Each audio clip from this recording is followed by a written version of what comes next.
हाय। बहुत सारी कंपनी अपनी एम्प्लॉय को खुश करने के लिए हर महीने उनके सैलरी में बोनस इंक्लूड करके देते हैं। बोनस को उनकी मंथली सीटीसी यानी कॉस्ट टू कंपनी का एक पार्ट बना देते हैं। क्या ये लीगली सही है? आइए जानते हैं इस एपिसोड में। सबसे पहले हम ये जानते हैं कि कंसेप्ट बोनस पेमेंट एक्चुअल में प्रॉफिट शेयरिंग की कंट्रीब्यूशन है। यानी कंपनी जब फाइनेंशियल ईयर खत्म होने के बाद प्रॉफिट बनाती है, उसका कुछ शेयर या कुछ हिस्सा अपनी एम्प्लॉय को देती है। कारण क्या है? उसका ये रीजन है उस कंपनी की एम्प्लॉय को ये पता चले कि मेरा कंपनी ने प्रॉफिट किया है और उसकी एक हिस्सा मुझे मिल रहा है, और उस एम्प्लॉय ने मोटिवेट हो करके प्रोडक्शन को और बढ़ाए ताकि और उस कंपनी को प्रॉफिट मिले। जब हम बोनस की इतिहास की पन्ने खोलेंगे, ये सबसे पहले वॉलंटरी था। बोनस किसी भी फेस्टिवल के सेशन में या दशहरा, दीपावली इस समय दिया जाता था एम्प्लॉय को खुश करने के लिए।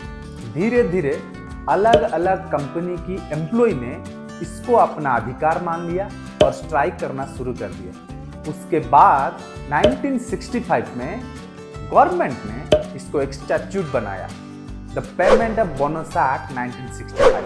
स्टैट्यूटरीली हर कंपनी को बोनस देना मैंडेटरी हो गया। बोनस एक्ट 1965 में हुआ था, यानी उस समय हमारी देश में पॉवर्टी था। उस हिसाब से बोनस को डिजाइन किया गया था। जब फाइनेंशियल ईयर खत्म होता है, उसके 8 महीने के अंदर अंदर कंपनी को अपनी एम्प्लॉय के लिए बोनस देना है।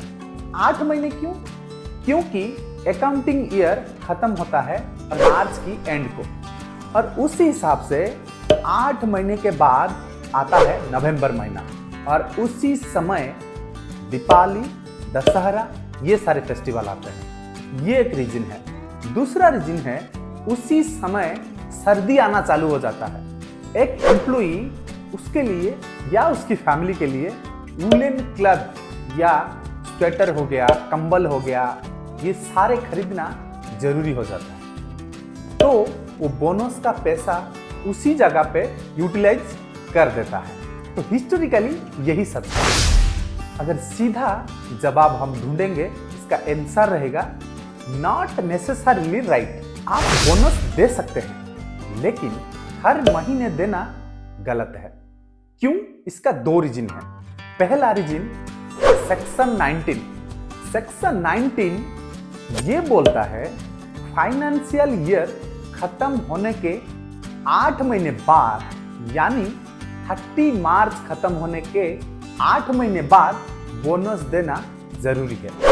दूसरा रीजन पेमेंट बोनस एक्ट की स्टैट्यूट में ये मेंशन है minimum 8.33% of the basic salary और maximum 20% of the basic salary company अपनी एम्प्लॉय को एज ए बोनस दे सकता है। और यहाँ पे बोनस एक एम्प्लॉय का एब्सोल्यूट राइट नहीं है, क्योंकि अगर एक एम्प्लॉय फ्रॉड करता है, रियोटस करता है, तो एक एम्प्लॉय बोनस की एंटाइटलमेंट से फॉरफेट हो जाता है। यानी कंपनी उसको डिस्चार्ज कर सकता है, डिसमिस कर सकता है, और एक डिस्चार्ज और डिसमिस्ड एम्प्लॉय को बोनस की राइट्स नहीं है। अगर एक कंपनी अपनी एम्प्लॉय को हर महीने बोनस प्रोवाइड करता है, तो डिस्चार्ज या डिसमिस होने के बाद वो पैसा वापस नहीं ले सकता। तीसरा रीजन सेक्शन 17। सेक्शन 17 ये बोलता है कि अगर एक कंपनी अपनी एम्प्लॉय को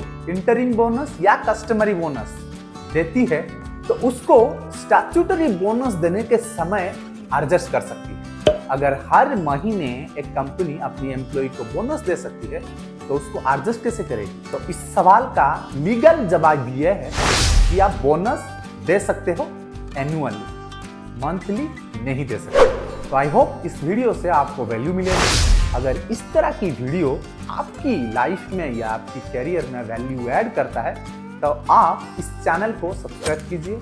आपको इसी तरह की कंटेंट मिलती रहेगा। Thank you. नमस्कार।